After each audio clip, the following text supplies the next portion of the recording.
If you get into an online business, nobody knows necessarily who's behind that business. Is it a man? Is it a woman? Some of that bias maybe goes away.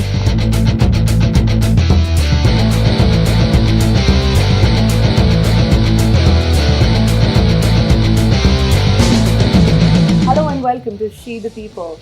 We've got a very special guest today giving us really fascinating insights on how India's internet is changing the lives of women and giving them wings to look at new opportunities just by transforming the power of the internet and leveraging it to change their lives. With me, Sapna Chadha of Google, who's been part of some fascinating programs including Internet Saathi.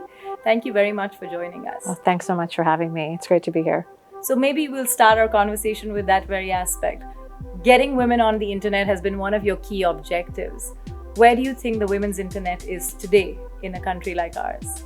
I think it's really moved quite a bit over the last several years. And at Google, one of the things we really care about is universal access to information, and is information accessible to everyone. And one of the things we've seen is that it's not been as universal or equitable as we would have hoped. But we've been, I think, seeing so much progress over the course of the last decade where it has become more equal. And it is an enabler, and it's completely an enabler. The internet can be an enabler, but if there is an inequity between women and men, then that's where we see women getting left behind. And so it's been very much a focal point for Google and for me personally to really work on eradicating this divide that exists and really showing the world what happens when women are able to get that access to the information that they should have privilege to use. Where in that entire Internet Saathi piece do you think the real successes have come, and what kind of stories have emerged for yourself? What have you seen in the rural thinking of how you make this internet more accessible and how it opens up these new opportunities? What we did was we realized, now we could go in and we can preach and we can tell people do this and do that, as Google, but that doesn't work.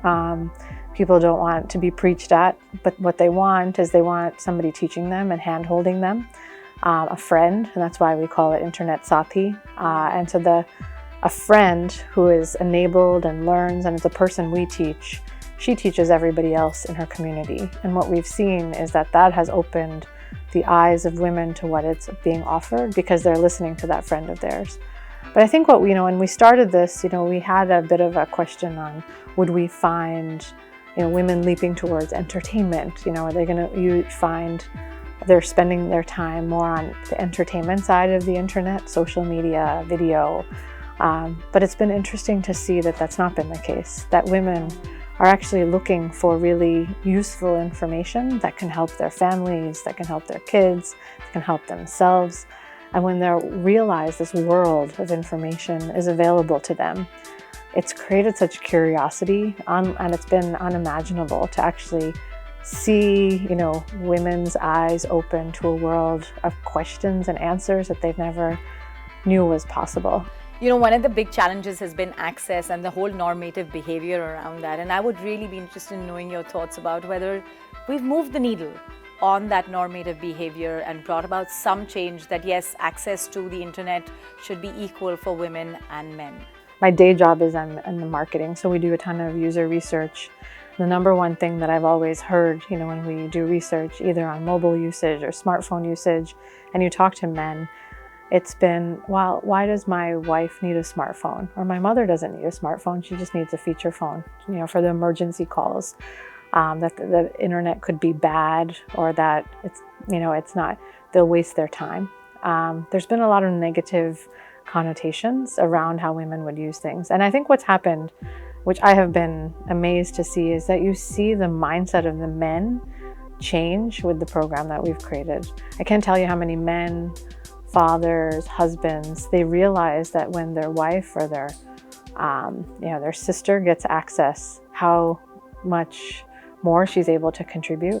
How can we get more on the skilling front? How do we see more learning happening? And that hopefully eventually will translate into the women's economy turning into a success story.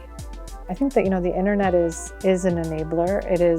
It creates equality in that the tools are there. You know, as you know, if you get into an online business, nobody knows necessarily who's behind that business. Is it a man? Is it a woman? Some of that bias maybe goes away. And you also see that, like I said, that curiosity of women to really think about, how do I get my product out to more women?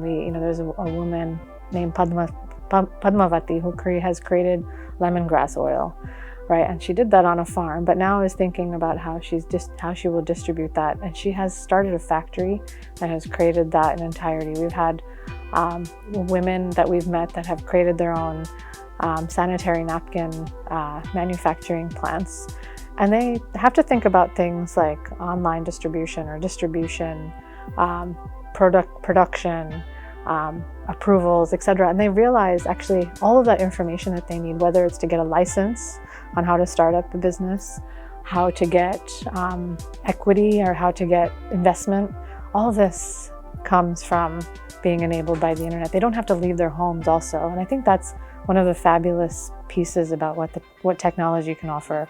Let's pick the whole piece around what's happening on, just looking at the sisterhood really. Do you think shared solutions and the way that, internet offers those has helped us create a sisterhood of help, support, and also being able to have shared solutions to common problems? I think we're early in that journey. I wouldn't call it sisterhood yet, but I think through programs like She the People and many others that I've seen, I think there are women's accelerators that are starting to be put into place, and there's more role models that exist. Yeah. But I think we're still a far cry away from really seeing this. You look at entrepreneurship and women. This is a global problem. I'd say, while digital literacy might not be a global problem, and you see it in certain places, but women in entrepreneurship, no matter where I've been, women have not been able to, if they're there and you find the numbers of businesses, they reach a ceiling in terms of revenue and contribution and getting investment. And so there's always something that's holding women back. Now, I do know this about you, that you're constantly jet setting and there's so much happening around in your life and managing many countries. How do you manage being the mom to 7-year-olds? And I think just as a mom, how do you make that balance happen? I just need to know your thoughts, because I think a lot of us would gain from that that capability, that skill of managing everything the way you do. I'd love to say it's easy. It's not. And I think we're all built in a way that we know what drives us, right? And I see a lot of women who are worried about, how will I do all of this? And I think the biggest realization is that you can't do everything, and that it's impossible to be everything to everyone. But I've realized that sometimes it's just about dropping the guilt and then realizing and pushing yourself as much as you can, but not forgetting to take care of yourself too. But I think that the number one thing I've seen myself as I've grown in my career is guilt actually always kept me back, right? I'd always be worried about something. It would hold me back from being my full productive self. It would hold me back from saying yes to certain things that I should have said yes to. I think the self-doubt is the number one thing that holds women back. I think women, sometimes we can say the system isn't fair, or that there's too much pressure on us, but we forget that actually it's also how we think about it and our minds. And self-doubt is the worst thing that you can do, because I realized early on, I said no to some things that I probably really didn't need to. And the things I said yes to are the things that have catapulted me in certain places. And I actually see that, my daughter is better off for having a mom that is like me, and my son is better off for, his future wife will thank me someday for what I have, been able to show. But I think the number one thing that I've been able to do is just to drop the guilt. At the Digital Women Awards this year, we had this fantastic workshop called I Am Remarkable. Women were emotional. They shared their stories. They talked about what challenges they face, how they deal with rejection, and why they have so much self-doubt. What do you think it takes to be somebody who's going to be having slightly better aspirations, pushing ourselves forward? How can women push themselves to remind themselves that they are truly remarkable?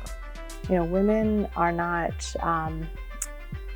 good at putting themselves forward unless they think they're 100% qualified for something.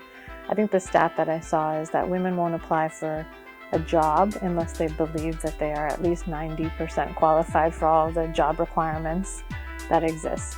Whereas men, if they're 40% qualified or believe they're 45% qualified, will put their name in the ring. And that shows how, it's not ambition, right? Women might be ambition, but they have, and I call them gremlins. They have these gremlins that are always just saying, you're not good at this enough, or so-and-so is probably better. And I think that's why the I Am Remarkable workshops are so important, because women aren't used to self-promoting themselves. And usually women are only successful when other people help in their promotion, because they tend to not be self-promoting. And ultimately, some amount of promotion is required, right? And so if it's not going to come from a woman, then it needs to come from maybe what you call a male ally or a sponsor, somebody who's pushing a woman. But ultimately, that is the thing we see time and time again, is it has nothing to do with ambition, right? And it has nothing to do with women dropping out of the workforce because they hit this place in where they're having families. I think these are the things that people think are stopping women from getting to the top. It actually has nothing to do with those things. It has everything to do with women holding themselves back. And that's why I Am Remarkable is such a great tool. But still, I find even after those workshops, women find it really hard to still say what they're good at. As a young leader, having straddled several roles in different industries, and now, of course, looking at a global role, how do you manage to keep up with your own leadership that's changing in an ever-evolving technology environment, but also the idea of leadership is evolving? So how do you, as Sapna Chadha, manage to keep up with this? I think, it's going to sound cliche, but reading. And I find,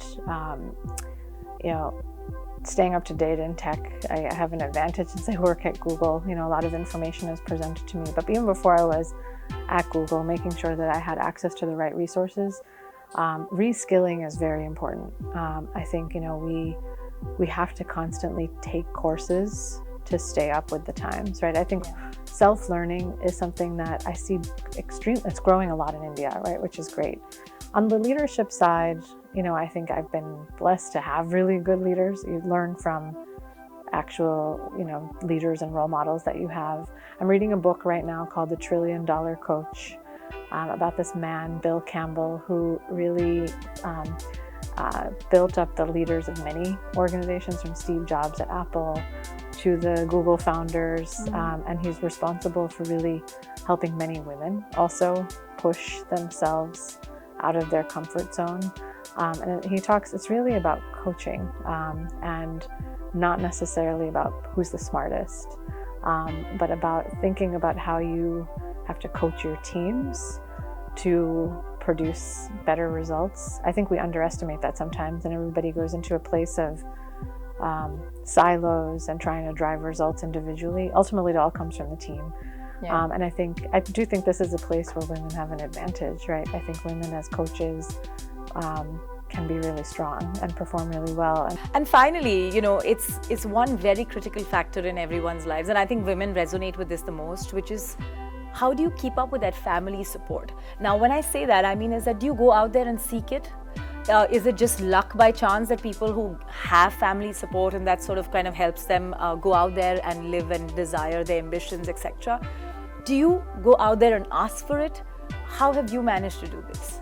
I think in my case, it's a bit of both. I grew up in a household with a mother who was a programmer and coder, a woman in tech, as you can say, which is, a rare breed. So my whole life, I never thought women couldn't be in science or in technology, because I had a role model. At the same time, I then, moved to another country, and I got married, and my entire surroundings changed, and I had to think about things differently because I had new pressures that I never experienced ever before in my life. And so I have had to really ask for support and push that change. It's hard to believe that at some point in my own life that there was I had moments where I'm like, maybe I shouldn't be working, you know. And so from where I was to where I changed, I then realized how much of this pressure really haunts a lot of women. And I have had to really push and ask for it. And you learn it like by experiencing things you don't like. Yeah. It's not fun. But what's also not fun is not doing what you want to do. And so I think you have to, I think it's not easy, and I think everybody's situation is very different. But I think this is where the sisterhood that you mentioned is very important. I think that there's enough stories out there, and there's enough women that do it. I see, you know, a lot of women on my team and men who have wives, right, and they struggle. And it's nice to see everybody asking, you know, like how do you get around this? How do you do this? Yeah. But it's something I have had to, even though I might have been conditioned in my own head to maybe be slightly able to handle the situation because of my mother, I still had to push and really ask for support. I am lucky to have a husband who really wants me to be successful. I think that's a key ingredient. I think all women would say. Sapna Chadha, thanks very much for joining us. I'm going to hang on to those last 3 words. They were really very, very inspirational. Go out there, push yourself, and find the change that you want to be. Thanks very much.